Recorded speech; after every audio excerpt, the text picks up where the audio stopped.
Welcome back to Policy Punchlines. Today, we're taking a magnifying glass and maybe a pair of novelty sunglasses to Trump's so-called big, beautiful bill. So, Lisa, what's actually stuffed inside this legislative piñata? Oh, it's filled with goodies. $150 billion to border security. Another $150 billion for military bling, including a missile defense system with a name that sounds like a Vegas casino. And don't forget, $4.5 trillion in tax cuts stretched over a decade. That's enough for every American to buy a gold-plated fidget spinner. But with all that, is there a catch? Or is this just Christmas in July for everyone? Well, it's Christmas for some, but the Grinch is lurking for others. The bill also slices $930 billion from Medicaid and trims food benefits and green energy faster than I trim my bangs after a breakup. Let's talk about how Trump pulled off this legislative magic trick, given Congress is usually more divided than a pineapple on pizza debate. That's right. With razor-thin majorities, Trump and his team had to charm both budget hawks who'd rather eat their own spreadsheets than spend more, and centrists terrified by cuts to social programs. I heard even returning Mike Johnson as House Speaker was a toss-up. What changed the dynamic? Basically, Republicans realized if they didn't agree, the only thing they'd pass this year was their own stress tests. So, they rallied, locked arms, and tiptoed together across the legislative high-wire safety net in sight. Speaking of goodies, let's unwrap the tax cuts. These aren't just leftovers from Trump's first term, right? No leftovers here. Think of it as an all-you-can-eat buffet. Some are extensions, making first-term cuts permanent. Others, like nixing taxes on tips and overtime, are fresh campaign promises, but only last until 2028. Blink and you'll miss them. So, for waiters and bartenders, it's a tip-top time? Absolutely. At least until the clock strikes 2028, when, like Cinderella's coach, those benefits turn into a pumpkin or maybe just a regular, taxable paycheck. Now, let's address the trillion-dollar elephant in the room. How about that national debt? It's not just an elephant, it's an entire parade. Outside projections say the bill adds over $3 trillion in new debt, even after accounting for all the savings. Critics like Senator Rand Paul warn this could mean Uncle Sam's credit card is maxed out. The White House claims economic growth will cover the costs like finding loose change in your couch. Is that realistic? It's a bold bet. The theory is tax cuts spur growth, which boosts revenue.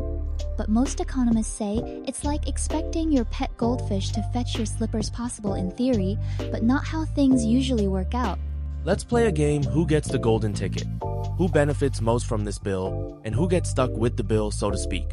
Well, the wealthier you are, the shinier your ticket. Tax cuts largely favor upper-income Americans and corporations. Meanwhile, over 12 million people are projected to lose Medicaid coverage. Talk about a consolation prize. That's a sobering stat. Any group that ends up breaking even, or is it all feast or famine? Some middle-class families see modest relief, but for many, it's like winning a coupon for a store that just closed down. The biggest losers are low-income Americans who rely on social programs. Those Medicaid cuts are a hot potato. Senator Tillis called it a betrayal. How big of a political risk is this for Trump and his party? It's a classic case of be careful what you cut for. Tillis argues that over 660 North Carolinians could lose coverage. Multiply that by 50 states, and you've got a lot of angry voters just in time for midterms. So, is this a necessary tough love moment, or a boomerang waiting to bean Republicans on the head? It's definitely got boomerang potential. While the argument is about fiscal responsibility, the optics of slashing healthcare don't play well, especially if your campaign slogan wasn't "Make Medicaid Miserable Again." Let's give the bill's defenders their day in the sun. How do they justify all these cuts in debt?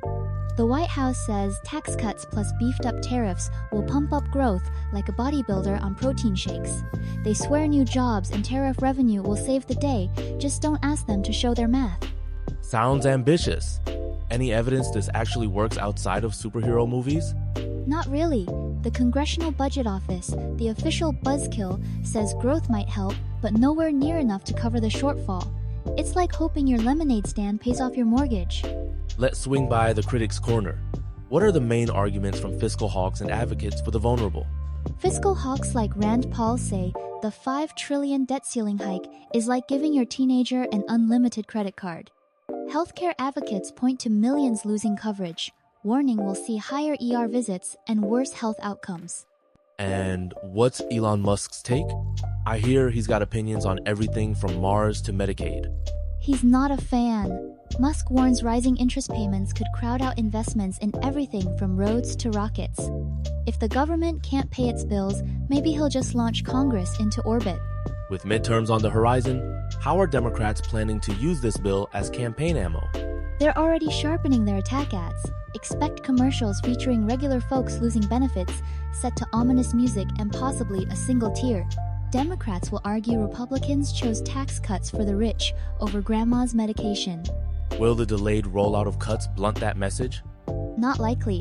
Voters have memories longer than a CVS receipt when it comes to healthcare. Dems will work overtime to remind everyone exactly who pulled the rug from under them. With the 4th of July bill signing coming up, how will Trump frame this achievement for history books and late-night comedians?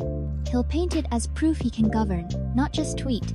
Expect fireworks, flags, and the phrase, promises made, promises kept on loop. But the real fireworks could come later, when the bill's effects hit home. So, is this a crowning achievement or a ticking time bomb for Trump's legacy? A bit of both. If the economy soars, he's a genius. If debt balloons and folks lose coverage, he's in hot water. Either way, historians and late-night hosts will have material for years.